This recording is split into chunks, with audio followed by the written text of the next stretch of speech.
मेरे प्यारे बहनों भाइयों और मित्रों, कैसे हो आप। आज हम बात करने वाले हैं कीटो वेल आई ड्रॉप के बारे में, यानी इस आई ड्रॉप को आंखों में कब कैसे यूज नहीं करना चाहिए, इस वीडियो में आप पूरी जानकारी जानने वाले हो। चलिए दोस्तों वीडियो स्टार्ट करते हैं। दोस्तों अब हम इसके फायदे के बारे में बात कर लेते हैं, यानी कि किन किन दिक्कतों में हम इसको डाल सकते हैं। दोस्तों आपने कैटरैक्ट सर्जरी का नाम तो सुना ही होगा, जिसे हम मोतियाबिंद का ऑपरेशन भी कहते हैं। दोस्तों मोतियाबिंद एक प्रकार की आंखों की बीमारी है जिसमें आंखों में विजन कम हो जाता है, उसके साथ ही एक बिंदु दिखाई देने लगता है जो लगभग 60 साल की उम्र के बाद होता है। लेकिन ऐसा हर बार हो यह जरूरी नहीं, यह कई बार कम उम्र के लोगों में भी दिखाई देने लगता है। जब किसी को आंखों में चोट लग जाए या किसी प्रकार की बड़ी बीमारी हो, उस स्थिति में मोतियाबिंद को ठीक करने के लिए डॉक्टर द्वारा उसकी सर्जरी की जाती है। डोरेना सर्जरी आंखों में कट लगाया जाता है, स्ट्रेस लगाए जाते हैं जिससे कि उसमें ऑपरेशन के बाद दर्द ना हो। हालांकि जब सर्जरी की जाती है तो सुन्न करने की दवाई भी उसमें डाली जाती है। तो सर्जरी करते समय तथा कुछ समय तक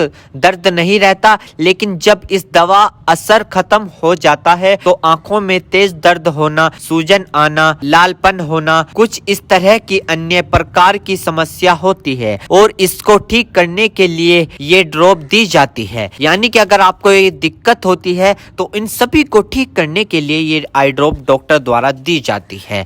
साथ ही मोलुकुल ओडेमा नाम की बीमारी है जो आंखों का पिछला एरिया है उसमें सूजन आ जाती है, जिसे डॉक्टर मोकुलर ओडेमा कहते हैं। और यह ज्यादातर मोतियाबिंद का ऑपरेशन डायबिटीज पेशेंट में किया जाता है, उसमें यह देखा जाता है और इस स्थिति में मरीज का विजन भी जा सकता है। तो उसको रिस्क कम करने के लिए डायबिटीज पेशेंट तथा अन्य मरीज को यह दवा ऑपरेशन के बाद लगातार डालने के लिए भी दी जाती है। यदि आपको डॉक्टर यह आई ड्रॉप लगातार डालने के लिए दे रहा है और आप इसको डाल नहीं रहे हो तो आपकी बीनाई भी जा सकती है, यानी कि आप अंधे भी हो सकते हो। तो जैसा डॉक्टर कहे वैसे ही आपको करे। दोस्तों इस आई ड्रॉप को आंखों में लाने से पहले अपने हाथों को अच्छे तरीके से धो ले और यह निश्चित कर ले कि आपकी जो आई ड्रॉप की नोब है, ऊपर जो टिप है, उसको आप टच ना करें। यदि आप उसको टच करोगे तो उसके अंदर बैक्टीरिया चला जाएगा। और जिस व्यक्ति की आंखों में इसे डालना है तो उसकी गर्दन ऊपर करे या फिर उस व्यक्ति को लेटा दे और आंखों को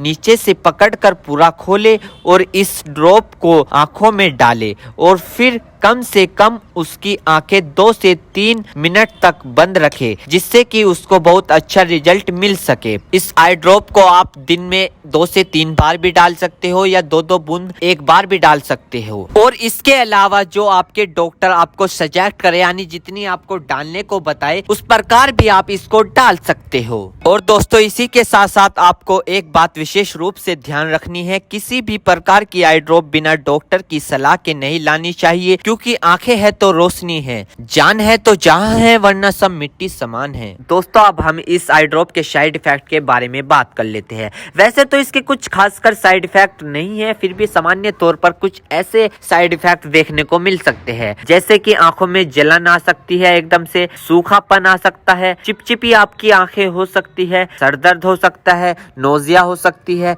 यानी कि नजला हो सकता है, लाइट की सेंसिटिविटी होना, यानी कि जब आप लाइट के सामने जाओगे तो आपकी आंखों पर जोर पड़ सकता है, आंखों में बार बार पानी आ सकता है। तो दोस्तों ये कुछ इसके साइड इफेक्ट है। वैसे ये साइड इफेक्ट सभी को देखने को नहीं मिलते, कुछ कुछ लोगों में देखने को मिलते हैं। यदि आप इस आई ड्रॉप का यूज कर चुके हैं और आपको साइड इफेक्ट दिखा है तो घबराए नहीं, तुरंत इस आई ड्रॉप को डालना बंद कर दे और अपने डॉक्टर से संपर्क करें। उम्मीद करता हूँ दोस्तों अब आप समझ गए होंगे। तो दोस्तों कीटो वेल आई ड्रॉप की फुल इन्फॉर्मेशन, फुल जानकारी। दोस्तों अगर आप हमारे चैनल पर नए हैं तो चैनल को सब्सक्राइब करें और इस वीडियो को ज्यादा से ज्यादा शेयर करें। थैंक यू, धन्यवाद।